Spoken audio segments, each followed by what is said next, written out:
Congress party को ध्यान रखना चाहिए कि इस विषय की शुरुआत 2012 में हुई थी और एक जनहित याचिका के द्वारा दिल्ली हाई कोर्ट ने अक्टूबर 2013 में इस केस की शुरुआत की थी। यानी यह मामला दर्ज तब हुआ था जब मोदी जी की सरकार आई भी नहीं थी। कांग्रेस पार्टी का इस पर राजनीति करने का आधार नहीं बनता है। टेक्निकली देखें तो यह भारत के इतिहास का एक विचित्र मामला है।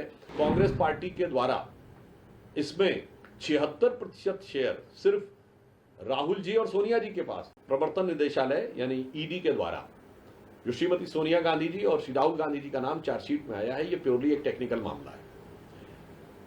कांग्रेस पार्टी को ध्यान रखना चाहिए कि इस विषय की शुरुआत 2012 में हुई थी और एक जनहित याचिका के द्वारा दिल्ली हाई कोर्ट ने अक्टूबर 2013 में इस केस की शुरुआत की थी। यानी यह मामला दर्ज तब हुआ था जब मोदी जी की सरकार आई भी नहीं थी। अतः कांग्रेस पार्टी का इस पर राजनीति करने का आधार नहीं बनता है। टेक्निकली देखें तो यह भारत के इतिहास का एक विचित्र मामला है जिसमें कोई एक ऐसी कंपनी 90 करोड़ की देनदारी में बिक गई जिसके पास हजारों करोड़ की संपत्ति थी, जो किसी के द्वारा समझ में आने वाली बात नहीं है।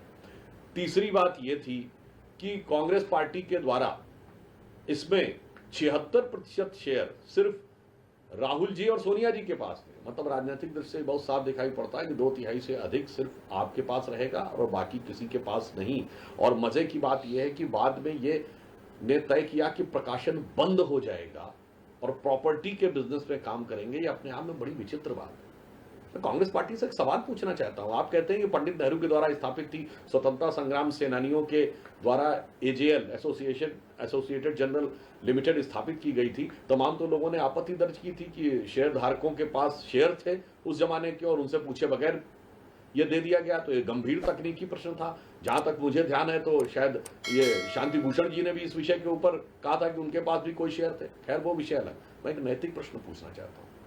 कांग्रेस के लगातार 5-6 दशक तक सत्ता में रहने के बावजूद कांग्रेस के अनुसार स्वतंत्रता संग्राम सेनानियों को समर्पित पंडित जवाहरलाल नेहरू जी के द्वारा स्थापित ये तीनों अखबार इस कदर घाटे में कैसे चले गए कि वो बंद हो गए। कांग्रेस सरकारों ने उन्हें कोई सपोर्ट नहीं किया। बाकी तो छोड़िए, क्या कांग्रेस कार्यकर्ताओं ने भी सपोर्ट नहीं किया? अगर केवल कांग्रेस के 10% कार्यकर्ता भी नवजीवन, नेशनल हेराल्ड और कौमी आवाज खरीदते रहते तो उनके बंद होने की नौबत नहीं आ सकती थी और 90 करोड़ का घाटा तो 10 साल के अंदर चुटकी बजाते हुए पूरा हो जाता।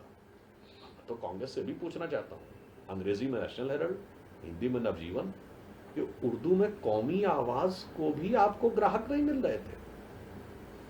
ये तो दिखाई पड़ रहा है कि लगता कांग्रेस के पदाधिकारियों और कार्यकर्ताओं की ही आस्था उनके इस जो दावे है कि स्वतंत्रता संग्राम सेनानी और कांग्रेस का भावनात्मक लगाव था, ये भावनात्मक लगाव कितना यथार्थ था ये इसका प्रमाण दे रहा है। या फिर लगाव उसकी संपत्ति से था, ना कि उसकी भावना से। इसलिए नैतिक और तकनीकी दोनों आधारों के ऊपर कांग्रेस के यह दावे बहुत खोखले, आधारहीन और दुर्भावना से प्रेरित तथा जांच की प्रक्रिया को प्रभावित करने के विचार से प्रेरित दिखाई पड़ते हैं।